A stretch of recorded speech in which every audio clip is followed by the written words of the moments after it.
ಒಂದು pregnant lady ಮಗು ಹುಟ್ಟೋದಕ್ಕಿಂತ ಮುಂಚೆ ಡಾಕ್ಟರ್ ಹತ್ರ ಹೋಗ್ತಾಳೆ. ಡಾಕ್ಟರ್ ಹತ್ರ ಹೋಗಿ ಸ್ಕ್ಯಾನಿಂಗ್ ಮಾಡಿಸಿದ ತಕ್ಷಣ ಒಂದು ಅಚ್ಚರಿಯಾದ ವಿಷಯ ಕದಿರುತ್ತೆ.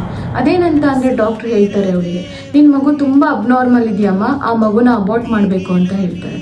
ಆಗ ಆ ವಿಷಯನ ಜೀರ್ಣಿಸ್ಕೊಳಕ್ಕಾಗ್ದಲೆ ಅವಳು ಹತ್ಕೊಂತ ಹೇಳ್ತಾಳೆ, ನನ್ನ ಮಗುಗೆ ಏನಾದರೂ ಪರವಾಗಿಲ್ಲ, ನನ್ನ ಜೀವ ಹೋದ್ರೂ ಪರವಾಗಿಲ್ಲ, ನಾನು ಆ ಮಗುಗೆ ಜನ್ಮ ಕೊಟ್ಟೇ ಕೊಡ್ತೀನಿ ಅಂತ ಹೇಳಿ ಹಠ ಮಾಡಿಕೊಂಡು ಮನೆ ಹತ್ರ ಬರ್ತಾಳೆ.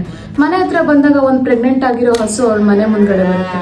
ಅದಕ್ಕೆ ಸಿರಿಧಾನ್ಯಗಳನ್ನ ತಗೊಂಡೋಗಿ ಆ ಗೋಮಾತೆ ಹತ್ರ ಹೇಳ್ತಾಳೆ, ಗೋಮಾತೆ ನಾನು ಪ್ರೆಗ್ನೆಂಟ್, ನೀನು ಪ್ರೆಗ್ನೆಂಟ್, ಆದರೆ ನನ್ನ ಮಗು ಈ ಭೂಮಿಗೆ ಬರೋದು ಬೇಡ ಅಂತಿದ್ದಾರೆ, ಆದರೆ ನಾನು ಏನು ಮಾಡೋದು ಅಂತ ನನಗೆ ಗೊತ್ತಾಗ್ತಿಲ್ಲ ಅಂತ ಹೇಳಿ ಸಿರಿಧಾನ್ಯಗಳನ್ನ ಕೊಟ್ಟು ಮನೆಗೆ ವಾಪಸ್ ಬರ್ತಾಳೆ.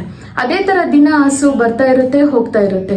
ನಂತರ ಏನಾಗುತ್ತೆ ಅಂದರೆ ಒಂದಿನ ಆಗಸ್ಟ್ 29 ಡೆಲಿವರಿ ಆಗುತ್ತೆ ಅವಳಿಗೆ.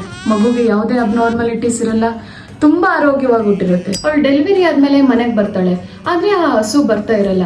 ಯಾಕೆ ಈ ಹಸು ಬರ್ತಾ ಇಲ್ಲ